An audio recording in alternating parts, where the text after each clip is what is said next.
actually, this is you're the first guest on my little digital mini series for the Standard. Wonderful. There are a lot of interesting people at ASL. Yeah, exactly. But So given there's a lot to the get to. email I sent, I suppose I'm of interest right now. I'll take it. Yeah. So I guess first things first. So let's start back at that email. You sent that on April 19th.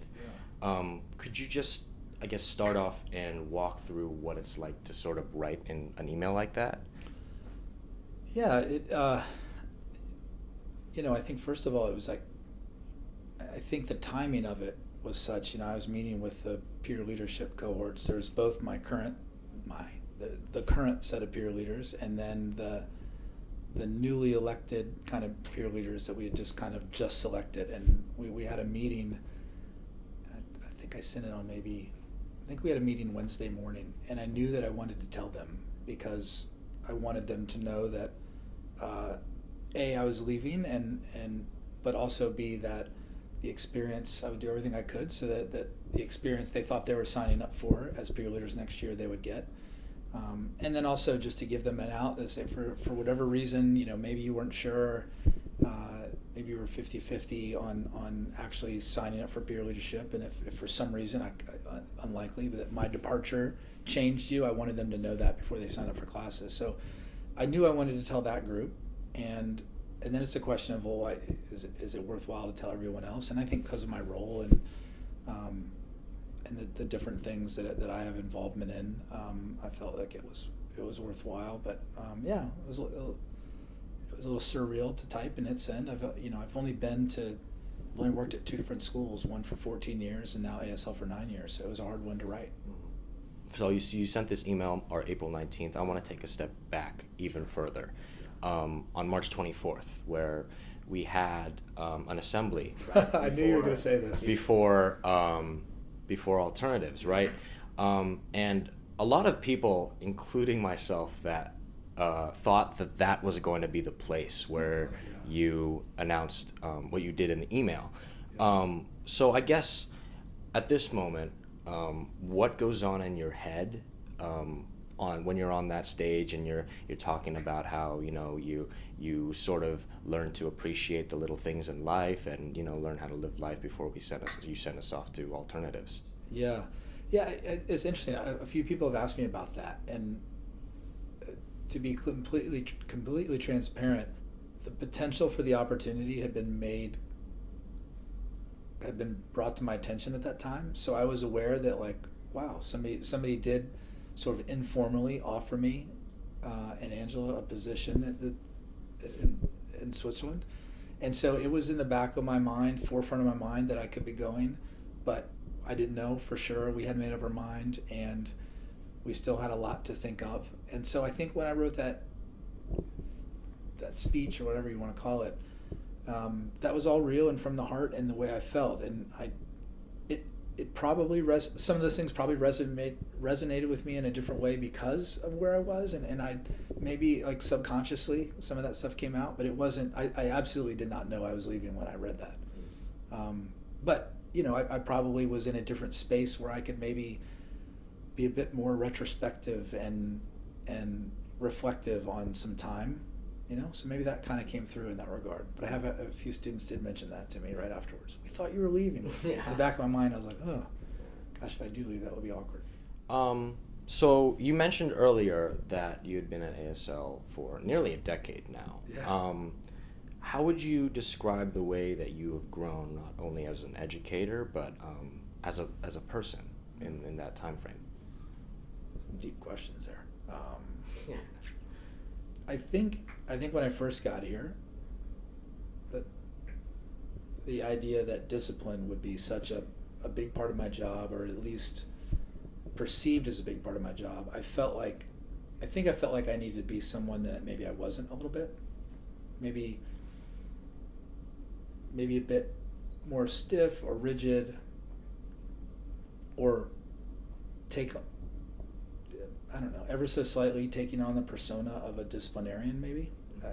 I think if you asked all the people in my life who love and know me the best, I don't think disciplinarian would be like the first adjective they'd use to describe me. So I think one thing one way I've grown is I've learned my own unique leadership style, and I think I'm more myself in this role now maybe than I was when I first got here. So that's one way I've grown, and just accepting that I bring, we all do, right? We're all different. We all bring our own unique personality into a role, and I'm probably more myself in all my interactions, whether it's with you or someone who's gotten themselves in trouble or my peer leadership class. I'm probably more myself than I ever have been before. And that feels good. It's probably like a slow journey there. So that's one way I've grown.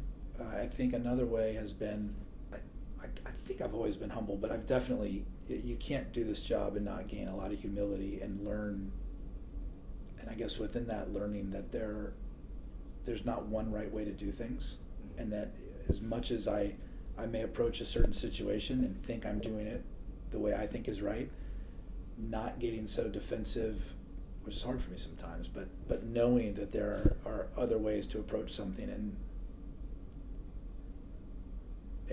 not try not to take it so hard when people maybe vehemently or adamantly disagree with me. And I've gotten a little better at that.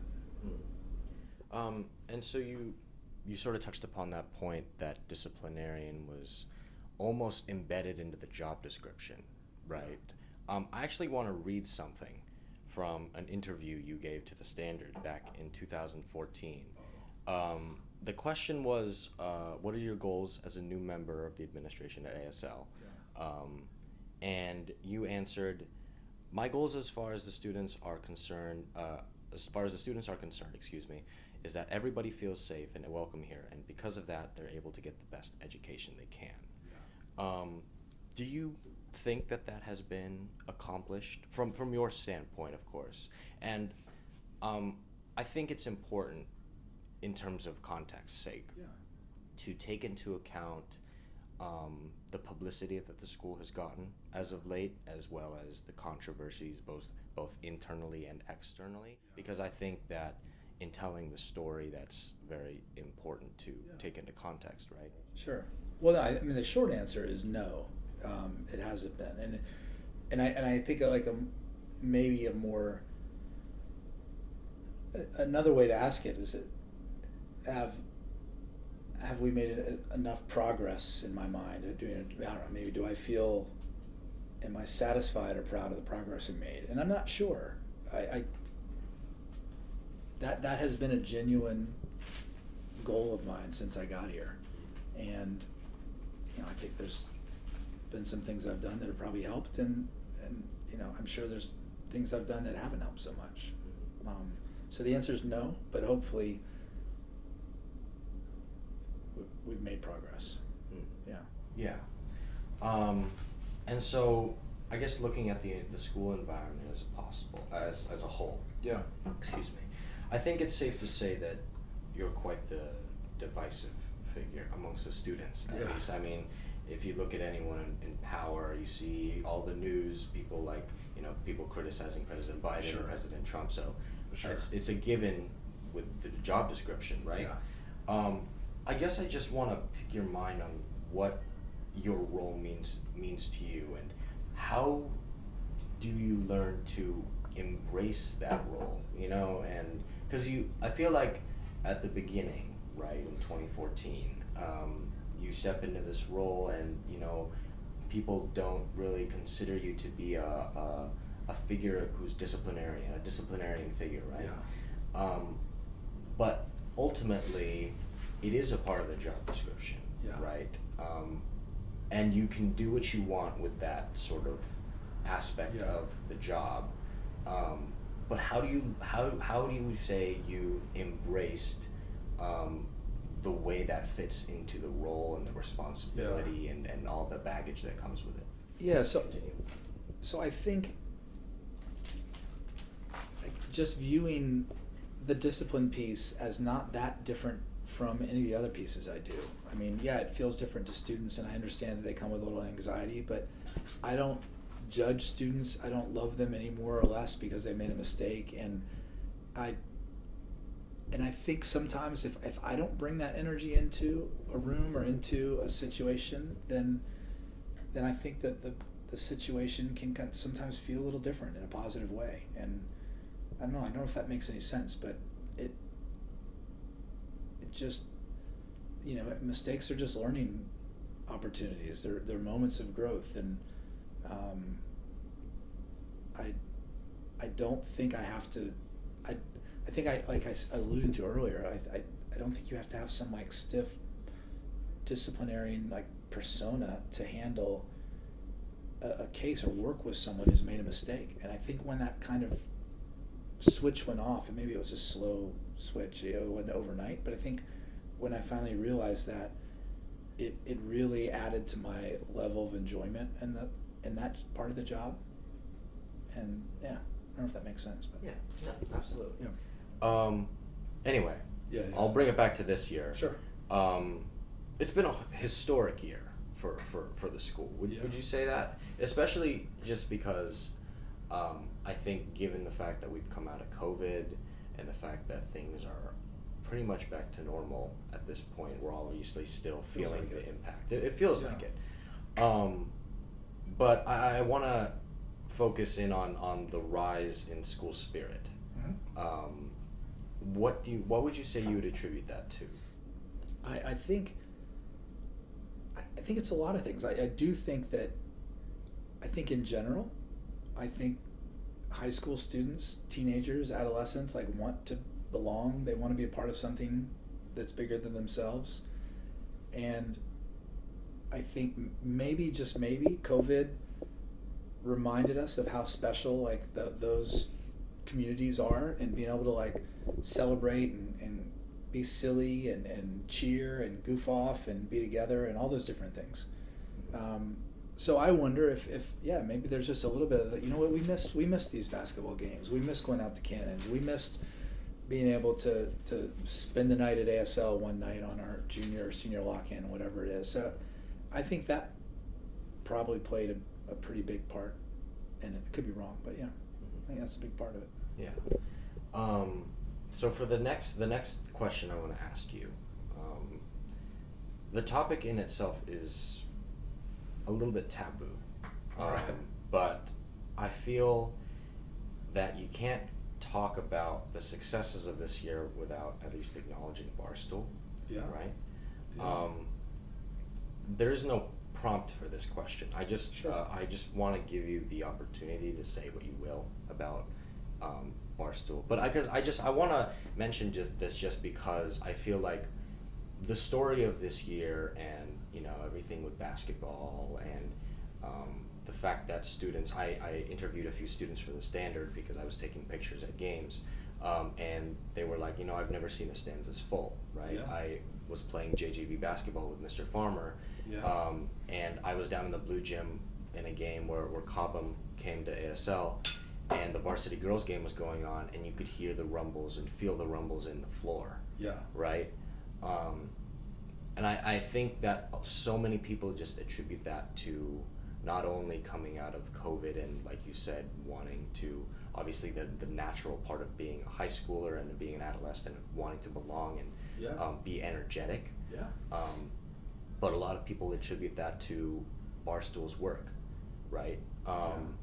There's no prompt. I want to give you Sure. the platform to just say what you will about the topic. Yeah, I mean, I think I don't know if you compare pre-COVID a good game to post-COVID now a good game. I don't know if there was more noise and more stands. Sorry, more kids in the stands or more noise. I'm not sure. We certainly had a great team this year. But the Barstool thing, with regards to Barstool, I love, there are very few people at this school probably who care as passionately about our sports teams and school spirit at ASL than myself. I loved it. And I think a lot has been made of the administration's reaction to one or two posts that we thought weren't necessarily representative of kind of the core values of the school, and that's it. Otherwise, and beyond a couple posts but again, those weren't.